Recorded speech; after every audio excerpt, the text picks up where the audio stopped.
guys, Doug here from the Full Earth Workshop.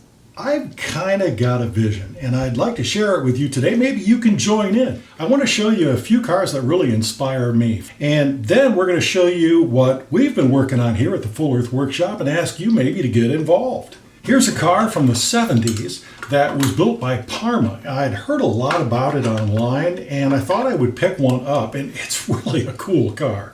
This is called the Parma Whisper Jet. It's called the Whisper Jet because it is so quiet. It has a belt drive. This is a car from Barcelona, Spain. This is Scale Auto. Look at this beautiful chassis. Barcelona is a hotbed of creativity, and I think this car really shows it. And this is one of their new high-end chassis. Incredible adjustability. It is very fiddly, though. You really have to know what you're doing to adjust it. Here's another Scale Auto car. This shows their home series.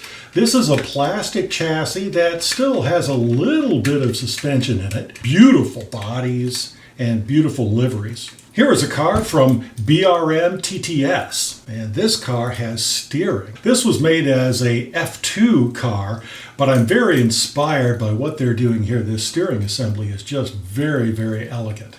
This is prototype number 2 we've been working on from Full Earth Workshop. Suspension on all 4 wheels and in the back as well. We're trying to bring together a lot of great ideas from the past and refine them and come up with some new twists on our own to make America's new supercar. Concept number 3 is where it is all starting to come together. We're getting our sintered nylon parts in. Now this is for the front section and the rear section, both space frames that create parts that really are not possible through injection molding. These are things we can only do with this technology. It also allows us to reduce the parts count incredibly over existing slot car offerings. 132 scale cars have had power pods for some time. I think it's a great time to introduce that technology to 124. A power pod provides us a very simple and nice 3-point suspension. Here's our chassis pan. It's made from PETG that also has carbon fiber, and it makes it really stiff. You'll notice magnets now hold the body in place. One innovation we're really trying to bring to 1/24th scale is reducing the parts count. That's going to provide a lot more reliability during racing without having parts raining all over the track. Here is the sprue, which contains all of the parts needed for the front suspension, which is also a steering suspension. If you look closely, these parts look a little different. They are sintered from nylon. Sintering is a rather expensive way to make parts, but it's a great way to make parts that are not available through injection molding. As a matter of fact, rocket parts are made from sintered metals. Our wheels are in scale, as are the bodies to the chassis. Most of the current cars in 1/24th scale, in America at least, are not to scale, and they look a bit squatty or a little too low to the ground with smaller wheels. We want to make sure that realism is one of the aspects that take our cars to the top of the list. In this prototype, we'll have ball bearings on each of the 4 wheels to provide a real nice coasting effect. Ball bearings allow cars to, of course, accelerate faster, but also they glide much easier. That's one of the shocking effects of watching these cars on the track. To reduce the need for taking a lot of tools to the track, we're also trying to really scale down the sizes of hardware needed. All screws are 2mm socket heads. Although you can use springs on our suspension systems, we'll use dominium magnets in the kits. These opposing magnets work really intuitively. You vary the stiffness by varying the distance between them. You can see the amount of movement that's possible. This is important especially on twisty tracks, track sections which are banked.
Now that we have the rear power pod installed, let's take a look toward the front. Our suspended front end also is adjustable. This adjustability takes place with just one screw. Another thing that's very unusual about this front end, we have double A arms, some diaminium magnets which are opposed, which cause a suspension action in the front wheels. Here in this close-up view, you can see how they repel each other. It is important to note this suspension will also work with springs, or it can be assembled to not have any suspension at all. There are 4 brass shoulder bolts that are included with this chassis. All are the same, and they all work the same way. Steering front ends have been done time to time, all the way back to the 60s.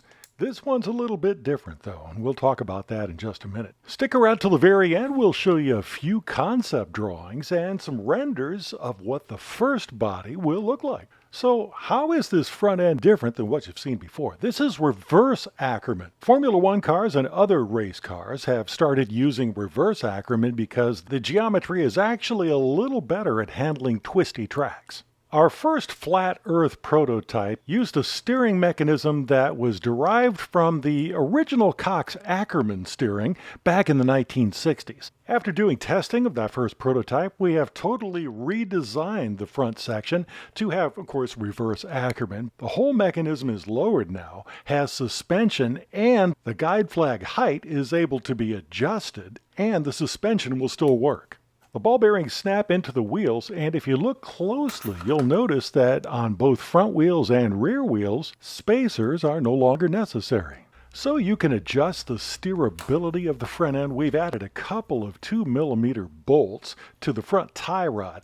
That allows you to really dial in just how much resistance you need. As I mentioned before, one of the problems with previous steering mechanisms on slot cars was the height was not adjustable on the guide flag. So did a lot of work on this, and this new suspension allows the wheels to go up and down, and that tie rod also follows, but there is room for that travel. Whether you're using this car on a home track or a club track, you're going to have to adjust the height of that guide flag. Very easy to do. Just remove one screw, remove the index, and just add a few washers to the bottom. This chassis wheelbase is adjustable by 20mm by adjusting one bolt, which will allow you to use Formula One or IndyCar type bodies in the long version. You can shorten it up and use existing Carrera or Scale Auto hard bodies. Adapter kits will be available, and you'll also be able to attach those bodies using magnets. And many times in a hard crash, these magnets will save your body from becoming shards of plastic. It actually helps to absorb that crash energy. And now a sneak peek at the body designed by Dr. Contrast.